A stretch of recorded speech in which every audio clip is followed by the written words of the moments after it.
Back in 2015, the hometown executives essentially slid a blank check across the table, begging him to become the ultimate poster boy for Russian hockey. But he walked away, penning his name on a basement bargain rookie deal just to be an absolute nobody over in the States. Get ready for the gritty behind-the-scenes saga of Artemi Panarin, a guy who dodged a massive payday to bet on an impossible dream only to ultimately cash in on both. And hey, if stories like this fire you up, do yourself a favor right now, smash that like button, hit subscribe, and ring that notification bell. We drop deep dives like this all the time, and you do not want to miss a single one. Now let's get into it. Flashback to the spring of 2015. Artemi Panarin was sitting dead center on the throne of the Eastern European hockey scene. At just 23 years of age, this breakout phenom had single-handedly driven the heavy-hitting SKA St. Petersburg roster all the way to a spectacular Gagarin Cup victory.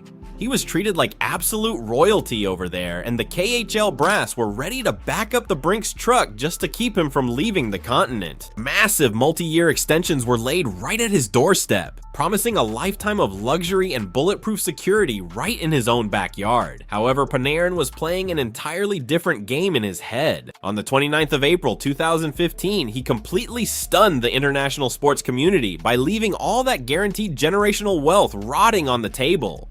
He put ink to paper on a modest 2-year rookie agreement to lace up for the Chicago Blackhawks. It was an astronomical gamble with his bank account. He tossed a cushy destiny out the window to scrap for league minimums inside an organization that had previously never even bothered to look his way. He was stepping onto North American soil as a total ghost, moving to a foreign landscape where he couldn't speak a single lick of English. Risking it all just to satisfy the massive chip resting squarely on his own shoulder. But if you want to wrap your head around why a guy would literally walk away from millions of dollars, you have to take a hard, unfiltered look at the world he crawled out of. Born in 1991, Panarin hailed from Korkino, a miserable gray factory hub sitting right on the frigid border of Siberia. It was a community defined by crushing dead-end poverty, a crumbling coal mining settlement that looked more like a toxic wasteland completely suffocated by thick, relentless smog. Surviving your childhood, there was no walk in the park. The local streets offered absolutely zero silver linings, overflowing instead with violent crime and a raging epidemic of substance abuse. His home life was a chaotic mess from day one, with his mother and father calling it quits when he was barely 3 months old. His mom was just a 20-year-old kid herself, and both parents practically vanished from the picture while desperately scrounging for any paycheck they could find amidst the brutal collapse of the Soviet economy. From the time he was in diapers, the kid was raised virtually single-handedly by his mother's parents. It was his granddad, Vladimir Levine, who stepped up to the plate and became his ultimate rock. Vladimir had laced up the skates back in his own amateur days, and the moment he noticed that raw, aggressive fire in his grandson's eyes, he made a concrete decision. He was going to pour every ounce of his soul into turning that tiny ember into a blazing inferno. The old man completely took over the reins, acting as a surrogate dad, a ruthless drill sergeant, and a one-man cheering section. While most of the neighborhood youth were getting swallowed up by the streets, Vladimir served as an immovable brick wall of tough love and hardcore discipline. The personal toll this took on the old man was absolutely staggering. He scraped together enough cash to buy the boy his very first set of blades, and would constantly skip his own meals just to make sure the kid had something to eat when the cupboards were bare. The neighborhood ice sheet back in Korkino was a total joke, barely skatable on its best day. Because of that, Vladimir would pack the kid up and haul him 25 miles in both directions day after grueling day, praying his beat-up rust bucket of a car would survive the trek to a premier development camp out in Chelyabinsk. It was a gut-wrenching drain on both his wallet and his sanity, with throwing every spare dime and second of free time into the ultimate lottery ticket of a child's pro sports dream. Looking back, the superstar never hesitates to drop the truth bomb, declaring his granddad as the undisputed MVP of his entire existence. He admits the man gave him the shirt off his back, handled all the brutal commutes to the rink, and confesses he'd be absolutely nothing without that guidance. He outright claims he'd likely just be another lost soul, rotting away on a bench back in Korkino, drowning his sorrows in cheap beer.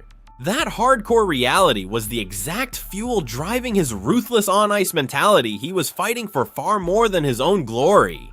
Every shift he skated was meant to pay off the massive debt owed to his grandfather's sacrifices. However, breaking into the show over in North America was a downright nightmare. Even though he was tearing up the Eastern leagues and putting on absolute clinics, the Western talent evaluators acted like he was completely invisible. He sat through the entire draft process in 2010 and again in 2011, watching helplessly as all 30 franchises brutally snubbed him round after round. Scouts took one look at his frame and wrote him off, completely slapping him with the dreaded label of being way too undersized and physically fragile to survive the grind. They called him a soft perimeter guy, swearing up and down that his flashy moves would get absolutely crushed on the smaller, meaner North American rinks. As far as the most elite hockey league on the planet was concerned, the kid was just another piece of damaged goods. His journey in the professional ranks kicked off overseas in the KHL, strapping on the skates for Vityaz Chekhov. If you know anything about Russian hockey, you know this franchise was flat out infamous. They were the ultimate goon squad, a roster packed to the brim with heavyweight enforcers who were way more interested in throwing bare-knuckle haymakers than actually putting the puck in the back of the net. Stepping into that locker room as an undersized finesse guy like Artemi Panarin was practically a death sentence. The culture was violently unforgiving. It became less about developing his game and a whole lot more about basic primal survival. He had to rely on his elite footwork just to dodge getting decapitated by his own unhinged teammates during Tuesday morning practices, let alone surviving the actual bloodbaths against rival squads during the regular season. The real turning point of his entire trajectory came when he was dealt to the undisputed juggernaut of the league, SKA St. Petersburg. Suddenly, instead of dodging fists, he was sharing the ice and feeding one-timers to absolute legends like former NHL heavyweight Ilya Kovalchuk. Surrounded by actual elite talent, the kid absolutely caught fire and morphed into an unstoppable force. He elevated his status from a decent role player to a bona fide superstar, eventually hoisting the coveted Gagarin Cup. By the time 2015 rolled around, he had locked down the incredibly lucrative, financially bulletproof lifestyle he had spent his entire childhood chasing. He had it made. He easily could have coasted right there in his homeland. He could have stayed planted as the ultimate poster boy for a massive franchise, raking in mountains of guaranteed cash without breaking a sweat.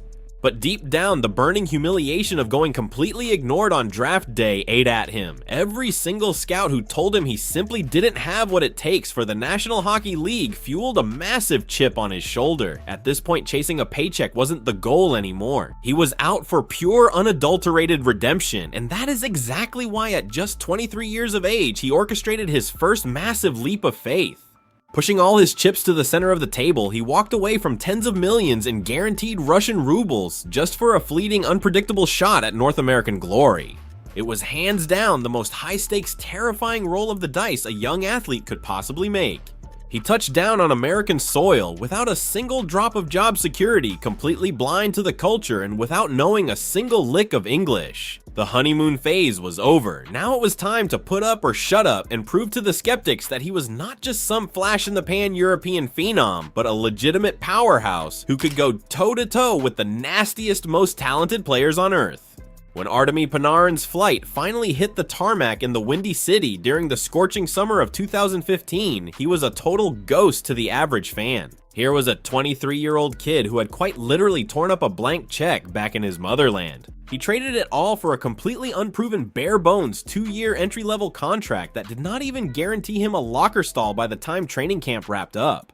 You have to remember exactly what the Chicago Blackhawks were at this point in time. They were a terrifying modern sports dynasty, still riding the high from capturing their third spectacular Stanley Cup in a remarkably short 6-year window.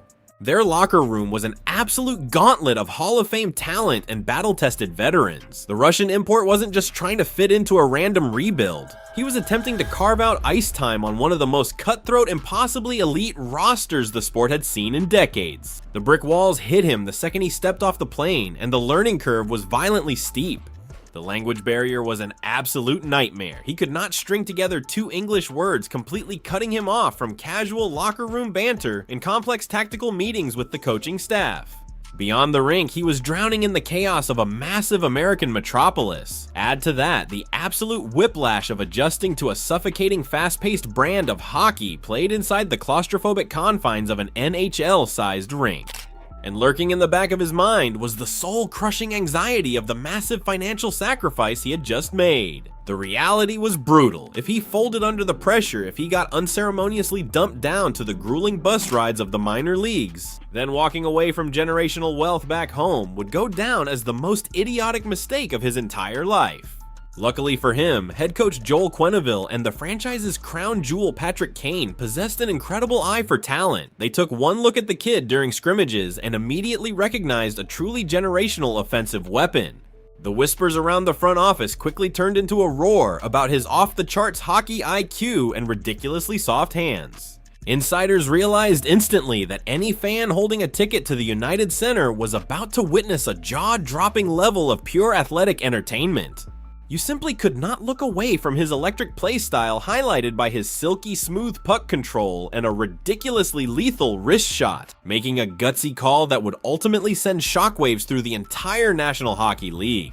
The coaching staff rolled the dice and glued this totally unproven Russian wildcard right onto the top line next to their homegrown American phenom. What followed was nothing short of pure, unadulterated magic. The connection between the two was instantaneous and downright terrifying for opposing defenses. Even though the young Russian sniper could not hold a basic conversation with his line mate at the dinner table, the two forged a telepathic bond on the ice. They tapped into a frequency that completely transcended spoken words, operating entirely on pure hockey instincts. It was like watching two artists share the same canvas. The rookie's laser-guided shot and otherworldly ice awareness dovetailed flawlessly into the veteran's legendary playmaking ability. The kid who got laughed out of the draft wasn't merely surviving the grueling North American pace, he was utterly humiliating the competition night in and night out. The Chicago faithful quickly fell in love, officially anointing him with one of the greatest nicknames in modern sports history, the Breadman.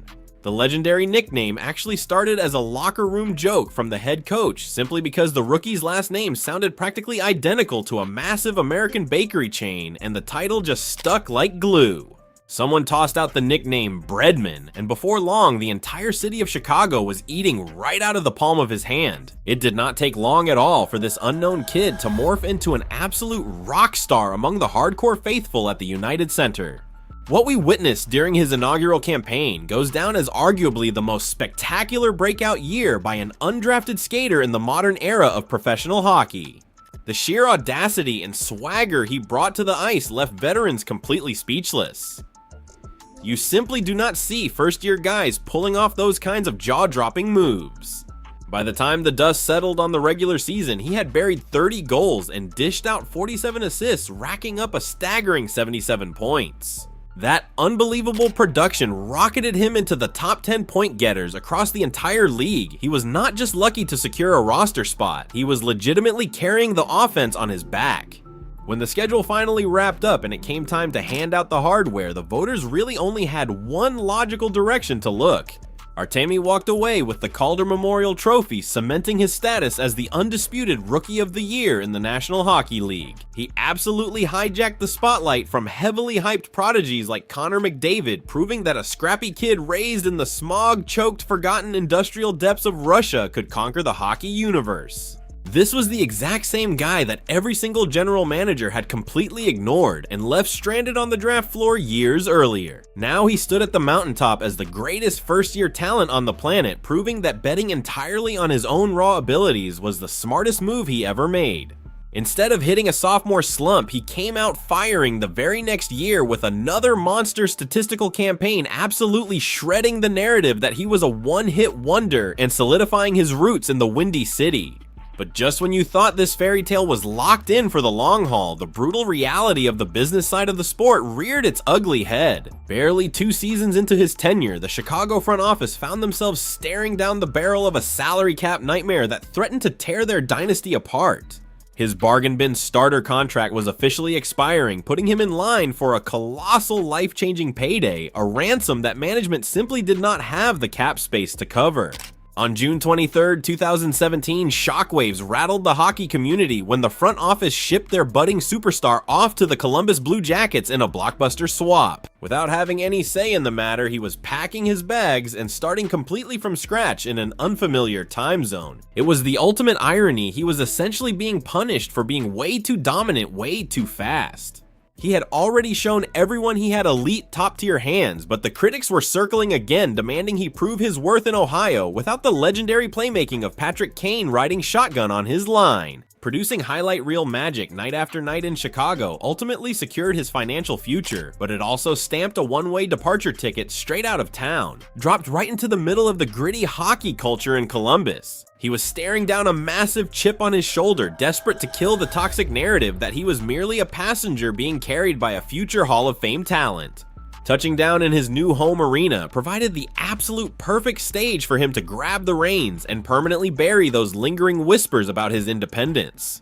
By the time Artemi hit the ice for training camp ahead of the 2017-18 campaign, he had completely shed that wide-eyed rookie aura. Now he was a lethal 26-year-old game breaker, the heavily scrutinized anchor of a franchise-altering blockbuster. And the burden of transforming a notoriously sluggish Blue Jackets scoring attack rested entirely on his shoulders. For the first time in his professional career, he was the undisputed alpha dog in the locker room, the absolute face of the organization, and he stepped into that immense pressure cooker and delivered a masterclass, instantly vaporizing the myth that his success was reliant on his former line mates. The guy was nothing short of an unplayable cheat code on the ice. He started dangling through defenders and threading impossible passes with a level of electric swagger that fans in that city had literally never witnessed in their entire history. He absolutely shattered the history books in year one, racking up a breathtaking 82 points and virtually dragging the entire roster kicking and screaming into the postseason.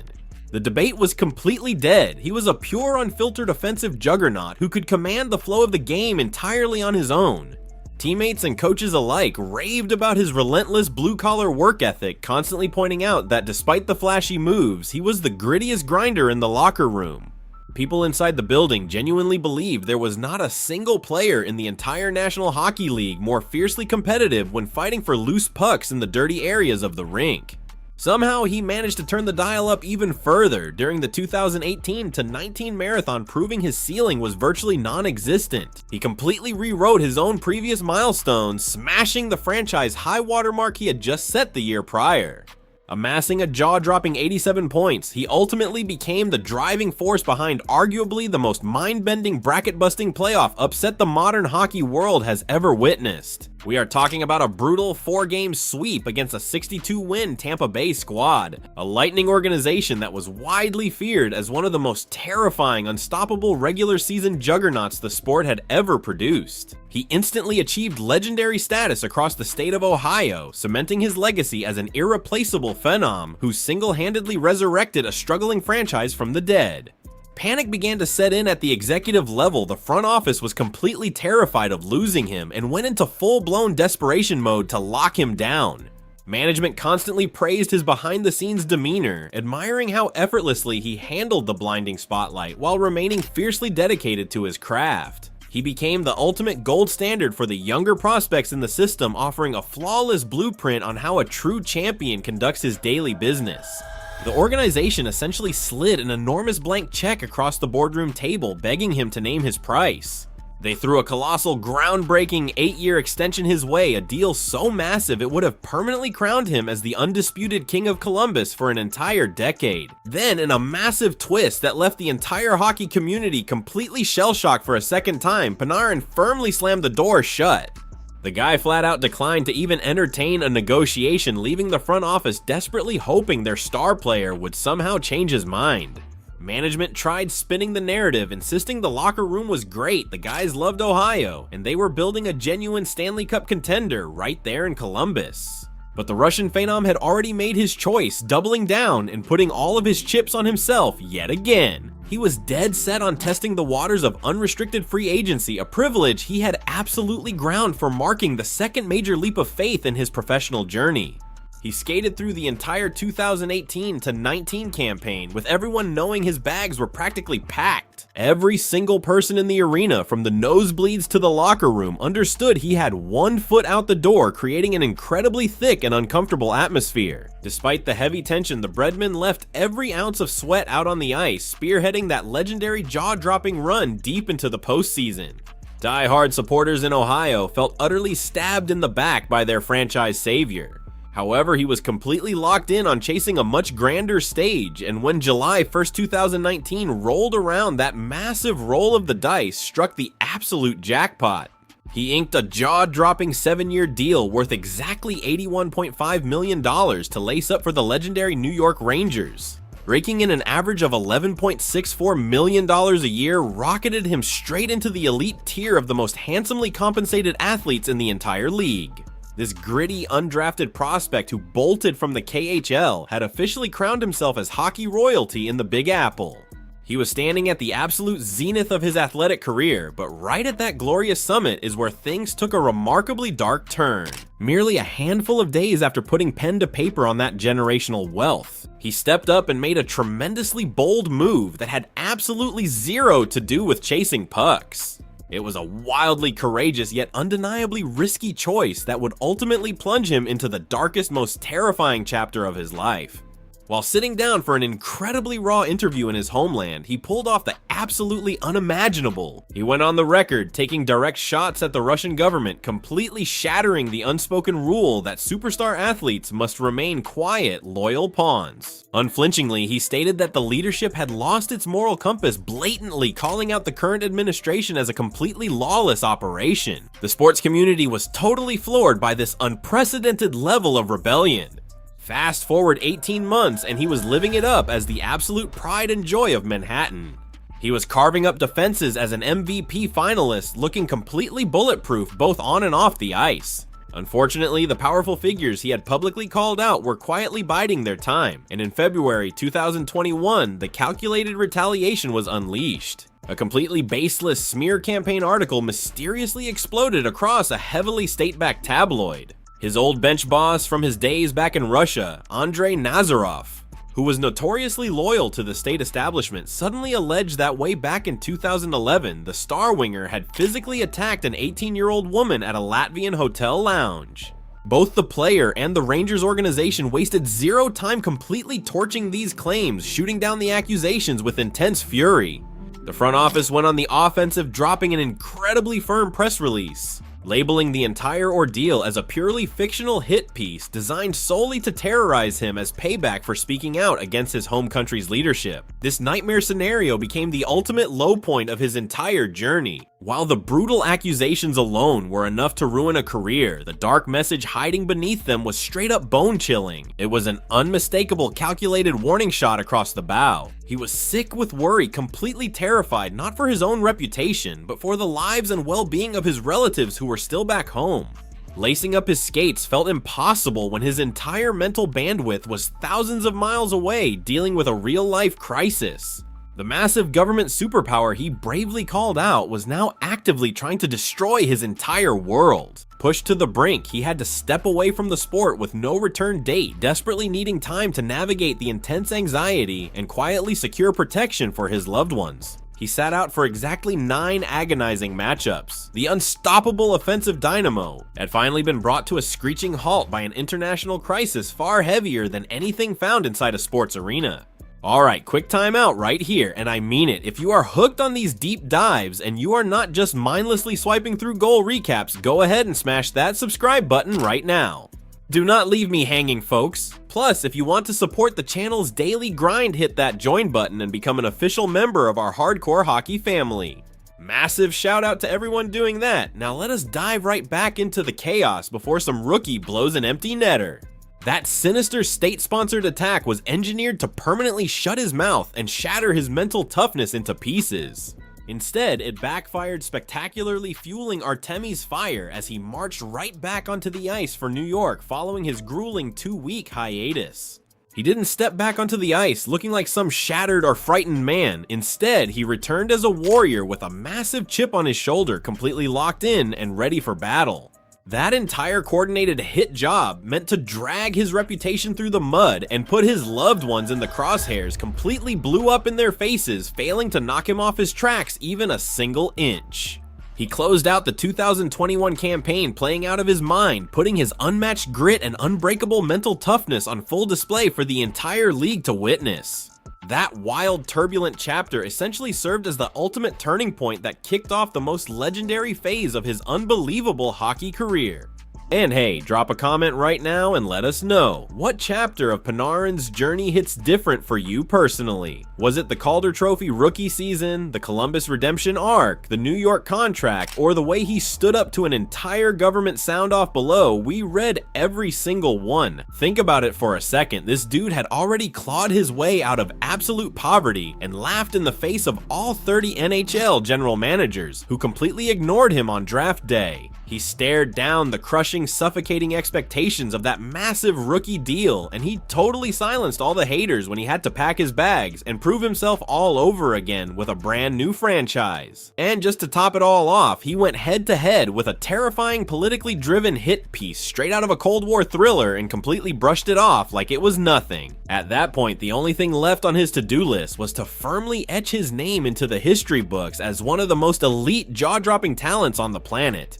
And you better believe he delivered exactly that. Over the course of the next few seasons, the Breadman wasn't merely putting up respectable numbers or playing good hockey.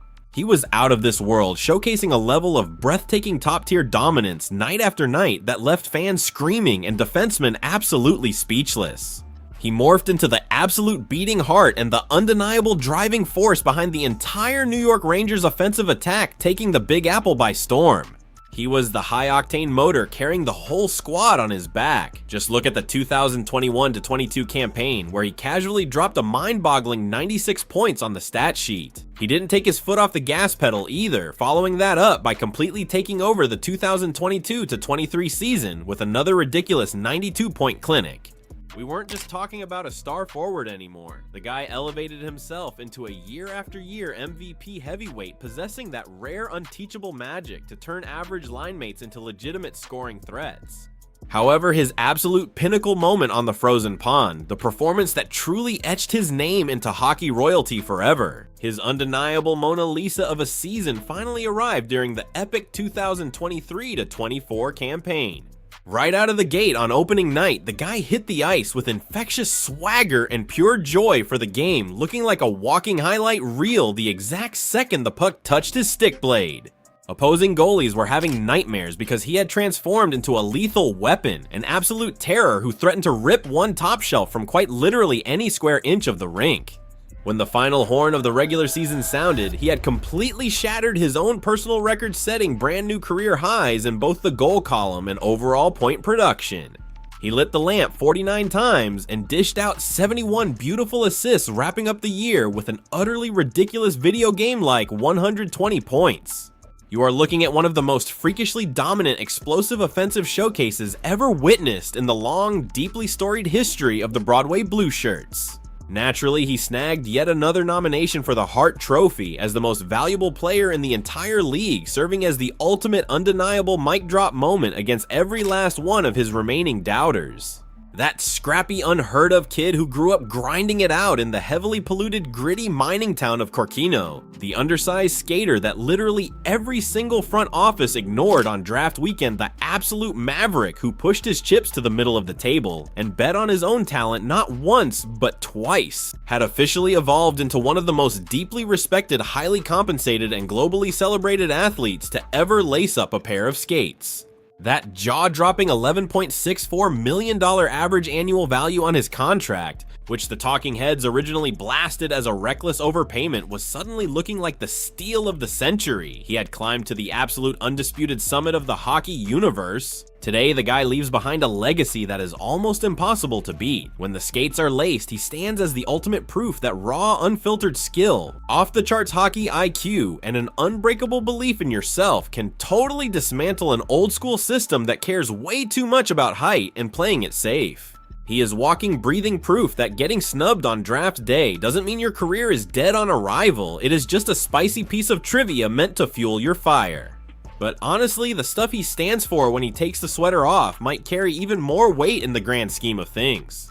In an era where a massive chunk of high-profile multi-million-dollar superstars choose to just keep their heads down, stay completely silent, and quietly cash their checks, Artemi stands out as that one-in-a-million Russian-born superstar who actually had the genuine guts to grab a microphone, speak his absolute truth, openly blast a highly dangerous political machine, and stare down some incredibly terrifying real-world consequences without blinking an eye. The dude literally put his own physical safety and the security of his family back home on the line just so he could stand tall for what he firmly believed was right. What we are talking about here goes way beyond the game of hockey. This is the epic saga of a guy who absolutely refused to be muzzled by the powers that be. A guy who rolled the dice and went all in on himself in literally every single phase of his wild journey, and who somehow cashed the winning ticket every single time. This entire Artemi saga is the ultimate proof that betting on your own damn self is the absolute best move you can ever make in life.